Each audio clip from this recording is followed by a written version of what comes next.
علماء اور ریاست دونوں کے لیے یہ سب سے زیادہ سوچنے کی بات ہے. صحیح. پہلی بات تو یہ ہے کہ علماء کو یہ دیکھنا ہے کہ انہوں نے سوسائٹی کو جو دین سکھایا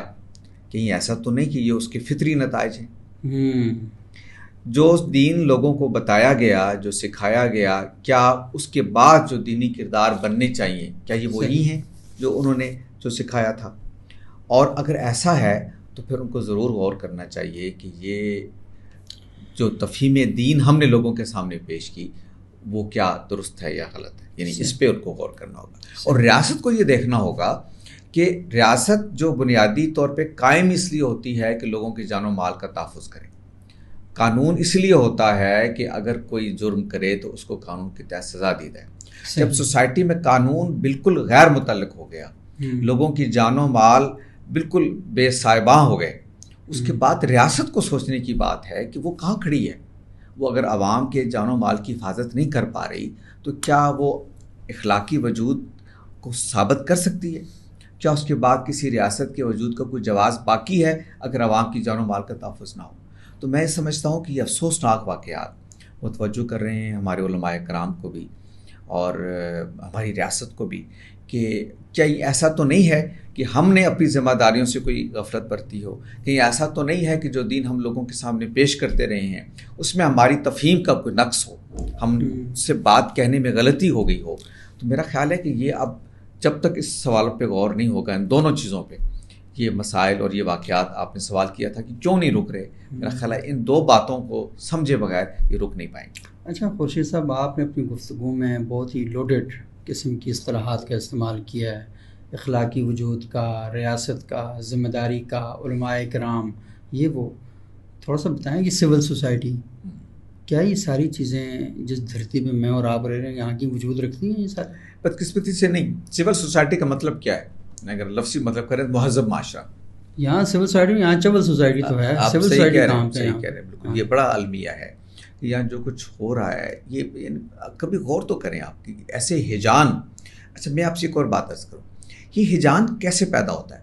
یوں نہیں ہوتا کہ آپ کسی خاص واقعے پہ تبصرہ کر رہے ہوتے ہیں، آپ لوگوں کے رویوں کو تشکیل دے رہے ہوتے ہیں. اب آپ دیکھیں نا آپ کی سیاست میں کیا ہو رہا ہے، ہجان، آگ لگا دو، یہ کر دو، وہ کر دو. اچھا اس کے بعد رویے بن رہے ہیں نا بھائی، آپ جو کچھ باتیں کرتے ہیں. یہ کوئی گفتگو سیاستدان، اور میں معافی کے ساتھ یہ عرض کروں گا کہ ہمارے جو محراب و ممبر سے جو گفتگو ہوتی ہیں، لاؤڈ اسپیکر ہوتے ہوئے بھی لوگ گلا پھاڑتے ہیں اپنا. سوال یہ ہے کہ یہ گلا پھاڑنے کا یہ عمل کیا ہے آپ کا؟ آپ واز کر رہے ہیں، واز کا کام ہے آپ اپنی بات کا ابلاغ کر رہے ہیں. یہ جو اعلیٰ مکبر الصوت آپ کو ملا ہوا ہے، یہ اصل میں یہ خدمت سر انجام دے رہا ہے کہ آپ کی آواز کو بلند کر کے بہت سارے لوگوں تک پہنچا رہے ہیں. اب آپ کو مزید اپنی انرجی ضائع کرنے کی ضرورت کیا ہے؟ لیکن آپ اس پہ غور نہیں فرماتے کہ یہ جو انرجی آپ ضائع کر رہے ہیں یہ اصل میں لوگوں کو آپ میسج کیا دے رہے ہیں؟ ہجان، جنون، اور یہ ساری باتیں اگر آپ دھیمے لہجے میں بھی کرنا شروع ہو جائیں تو آپ دیکھیں گے کہ اس کے نتائج مختلف ہوں گے. اب آپ دیکھیں ویسے مولانا طارق جمیل گفتگو کرتے ہیں، مولانا رضا مصطفیٰ ثاقب صاحب گفتگو کرتے ہیں، دھیمے لہجے میں بات کرتے ہیں، ان کی بات کو سنا جاتا ہے، ان کی بات کو سمجھا جاتا ہے. وہ ایک نصیحت کی بات کر رہے ہیں، وہ ایک عقل و دانش کی بات کر رہے ہیں. مطلب ان کی بات سے اختلاف بھی کیا جا سکتا ہے، لیکن یہ نا کہ بات کرنے کا طریقہ بہت اچھا ہے. لیکن بات یہ ہے کہ آپ دھیمے لہجے میں بھی بات کر سکتے ہیں. یہ وہ چیزیں ہیں کہ جو انڈائریکٹلی لوگوں کے رویوں پر اثر انداز ہو رہی ہوتی ہیں، جذباتیت پیدا کر رہی ہیں، ہجان پیدا کر رہی ہوتی ہیں. تو میرا خیال ہے کہ جب تک دین کی وہ تفہیم جو اس طرح کے رویے پیدا کرتی ہے، وہ اسلوب کلام جو جنون پیدا کرتا ہے، اور وہ ریاست کی غیر ذمہ داری جس کے بعد وہ عام آدمی کی جان و مال جو ہے وہ محفوظ نہیں ہے، یہ تینوں چیزیں مل کے اس نے اس معاشرے کو، جو آپ نے کہا کہ وہ جو لفظ جو ہم انتخاب کرتے ہیں سول سوسائٹی اور معاشرہ، وہ اصل میں ہمارے لیے بیمانی ہو چکی. اچھا یہ بات بڑی امپورٹنٹ ہے، آپ نے کہا کہ دھیمے لہجے میں بات کریں. قرآن کی تعلیمات میں ہم دیکھتے ہیں کہ فرعون کے پاس نبی موسیٰ کو بھیجا جاتا ہے اور اللہ تعالیٰ کہتے ہیں کہ دھیمے لہجے میں بات کرنا، پیار سے بات کرنا، نرم طریقے سے بات کرنا. اور ہم یہاں پر اپنے لوگوں سے جس طریقے سے بات کرتے ہیں، اور وہ ایک بڑا مجرم ہے، انہو طغا. ہاں قرآن کہتا ہے کہ وہ بڑا، اور وہ ایک اور باغی ہو چکا.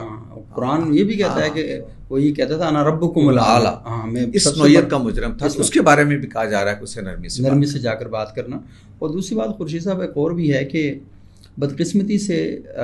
جب آپ معاشرے میں یہ والی باتیں کریں گے کہ قرآن پاک کی الحمد سے لے کر والناس تک کہیں لفظ امن نہیں آیا، اچھا وہ اشتعال انگیز لب و لہجہ ہے، اسی طرح کی گفتگو ہے، اور کچھ لوگ اپنے مفاسد اور مقاصد کے تحت وہ ان ساری چیزوں کو سپورٹ بھی کرنا شروع کر دیں گے، اور جب وہ آگ ان کے اپنے گھروں میں پہنچتی ہے، ان کو تپش محسوس ہوتی ہے، تو پھر خودکش حملوں کے خلاف کل پاکستان علماء کا اجتماع بھی ہوتا ہے، پھر مشترکہ فتویٰ دیا جاتا ہے کہ پاکستان کے اندر خودکش حملے حرام ہیں، اور جب اس طرح کی توہین کے واقعات اب ان کی اپنی گھروں تک پہنچ چکے ہیں، ان کی تپش ان تک محسوس ہو رہی ہے، تو اب جا کے تھوڑا سا یہ فیل ہو رہا ہے کہ نہیں بھائی یہ جو کچھ ہو رہا ہے یہ غلط ہو رہا ہے۔ کاش یہ آپ کی خوشگمانی ہے، میرا خیال ہے کہ ابھی تک یہ فیل نہیں ہو رہا، نہیں انفرادی سطح پر کسی ایک کے ساتھ واقعہ پیش آیا، پھر آپ اپنے مسلک کی ہمدردی جاگ اٹھتی ہے، اپنی دوستی جاگ اٹھتی ہے، لیکن آپ نہیں سوچتے کہ وہ انسان جو کوئی بھی ہے اس کو انسانی جان کی حرمت یعنی کوئی معمولی شے ہے۔ قرآن مجید نے کیسے بیان کیا، خود نبی صلی اللہ علیہ وسلم نے کیسے بیان کیا، اور آپ کہہ رہے تھے کہ یہاں لوگ کہتے ہیں کہ قرآن میں امن کہاں ہے، بھائی قرآن میں امن جگہ جگہ امن ہے، ایسے ہی قرآن مجید میں قرآن مجید یہ کہتا ہے کہ سیدنا ابراہیم نے یہ جو مکہ آباد کیا بلد آمنہ، یہ دعا کی کہ ہاں اس شہر کو امن کا شہر بنا دے یا اللہ، جو رزق کی فراوانی اور امن کی دعا کی مکہ مطلب معیشت اور امن، امن ہوگا تو معیشت، اور نبی صلی اللہ علیہ وسلم سے منسوب ہے کہ آپ جب تشریف لے آئے مدینہ تو یہی دعا آپ نے مدینہ کے بارے میں بھی فرمائی تھی جو حضرت ابراہیم نے مکہ کے بارے میں کی۔ اور پھر میں آپ سے عرض کروں کہ آپ کو معلوم ہے کہ اللہ نے یہ کہا ہے کہ میں نے جو ایمان والوں سے وعدہ کیا ہے وہ زمین میں ان کو اقتدار دے گا، وَيُبَدِّلَنَّهُم مِّن بَعْدِ خَوْفِهِمْ أَمْنًا، اور ان کی خوف کو امن سے بدل دے گا۔ اب آپ بتائیے کہ امن ایک انعام ہے، اللہ کہہ رہا ہے کہ میں جب ان کو حکومتیں دوں گا تو وہ ان کو جو انعام دوں گا وہ کیا دوں گا، خوف سے امن میں ان کو لے آؤں گا۔ آپ کہتے ہیں کہ قرآن مجید میں امن کا، لیکن خورشید صاحب مسئلہ یہ ہے کہ میں کلین شیو ہوں، آپ کی تھوڑی سی مونچھیں ہیں، اور مسئلہ یہ ہے کہ لوگ کہتے ہیں دین وہ شخص بیان کرے جس کے سر پہ پگڑی ہو، امامہ ہو، جبہ ہو، دستار ہو، مشک و عنبر میں نہایا ہوا ہو، تو ایسے شخص کی بات تو لوگ سنتے ہیں۔ لوگوں کا مسئلہ یہ ہے، یعنی آپ لوگوں کو جو سب سے بڑا پرابلم ہے نا کہ آپ ہمیشہ دین لیتے ہیں ایسے لوگوں سے کہ جو معاشرے میں دین کے نام پر عصبیتوں کو پالتے ہیں اور اس کے نتیجے میں معاشرے کے اندر انتشار پیدا کرتے ہیں۔ اگر آپ سمجھتے ہیں کہ دین امن کا دین ہے،